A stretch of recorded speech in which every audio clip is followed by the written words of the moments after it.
అమ్మవారి పెద్ద కేశపాశం.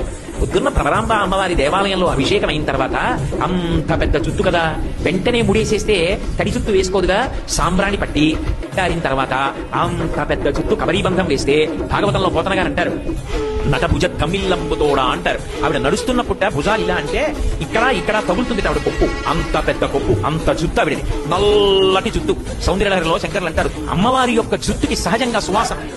అటువంటి జుత్తు పెద్ద కబరీబంధం వేసి అవేవో చిన్న చిన్న పూలు కావు, జుత్తంతా ఊడిపోయి చిన్న కొప్పు అనుకోండి, ఆవిడకి పట్టుకెళ్ళి మీరు చామంతి పూల దండ ఇచ్చి పెట్టుకోండి అమ్మా అన్నారు అనుకోండి, నాకు జుత్తే ఉంది ఇంత కొప్పు చామంతి పూల దండ దగ్గర పెట్టుకోను, కనకాంబరాలు ఉంటే చూడు, అది జాజి పూల దండ ఉంటే చూడంటుంది ఆవిడ. అప్పుడు మీరు చిన్న కనకాంబరం మొక్క ఇచ్చారనుకోండి, పాప ఆవిడ పెట్టుకోండి, చిన్న కొప్పు కాబట్టి. పెద్ద కొప్పు ఉన్న ఆవిడ అనుకోండి, అటువంటి ఆవిడ తామరదండ పెట్టుకుంటుంది. చంపకం అంటే సంపంగలు, సింహాచలం సంపంగ ఇంత పువ్వు ఉంటుంది, అది దండ కడితే ఇంత లావు ఉంటుంది. అమ్మవారి కొప్పులోట దండ ఉంటుంది, చంపక, అశోక పువ్వులు, ఇటువంటి పువ్వులు పెద్ద పెద్ద పువ్వుల దండలు ఆవిడ కబరీ బంధానికి పెట్టుకుంటుంది.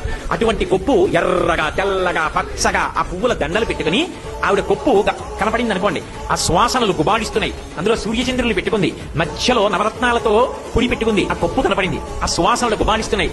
లలితాసహస్రం చదువుతున్నాడు, అక్కడ దాకా వచ్చాడు, చంపక శోక పున్నాగ సౌగంధిక లసత్కచ అన్నాడు. ఆవిడ కొప్పే కనపడుతోంది, మరి మిగిలిన నామాలకి జ్ఞాపకానికి రావట్లేదు.